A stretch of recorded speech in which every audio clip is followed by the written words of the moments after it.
In 2020, Craig and Cheryl Perrenboom purchased a Kentucky-bred filly at the WTBOA sale, and Cheryl named her Tyche Awaits You, translated to Good Fortune Awaits You.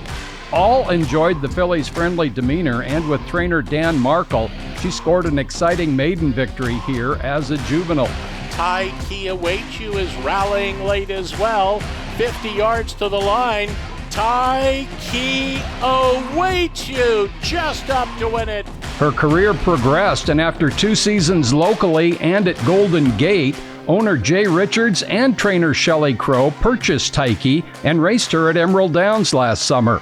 She just started training so well, and her started running very well, and then she got very spicy, and so when Jay would come to visit, she would rear at her in her stall at him. So she was a pretty happy girl.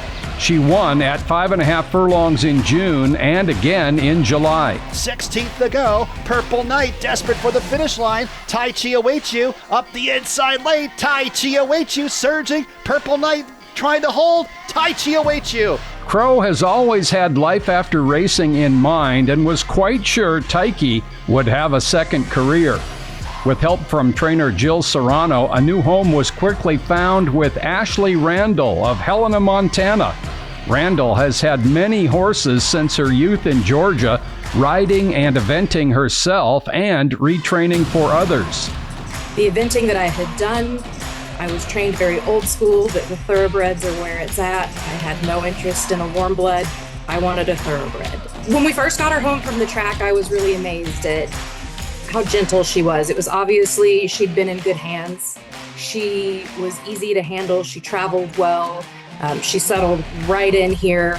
I joked when we got her home, I was like, wow, I almost feel guilty because I feel like she would have been a great restart for somebody that wasn't as familiar with horses, because she was just so gentle and easy to handle. Now nicknamed Chai Tea by Randall, the mare had her first event this year in Spokane. Oh, I was a little overwhelmed. She was in a huge division. I think there were 25 horses that started in her division, and on dressage day, I think the wind was blowing around 40 miles an hour. The dressage letters were blowing across the arenas, and that little mare just came out. She was complete class. She was a total professional. She didn't look at a thing on cross country. She is a machine. She jumped everything and was perfectly happy to be out galloping. She came back and she jumped a clear show jumping round, and she ended up finishing 5th out of 25 for the weekend and won the Thoroughbred Incentive Program Award for that level. A very positive first event, and Randall says there's nowhere to go but up. No matter how much talent she has, and no matter how much she's seen as a racehorse, she's still a 5-year-old, which is still very much a baby. So this is not a horse that I want to move on down the road. I see her remaining with me for a very long time. Stories like this make Crow and all trainers very happy. It's very important for me and a lot of people on the track to have a place for the horses to go after they're done here. And she was a perfect example. She just has blossomed outside of the racing world.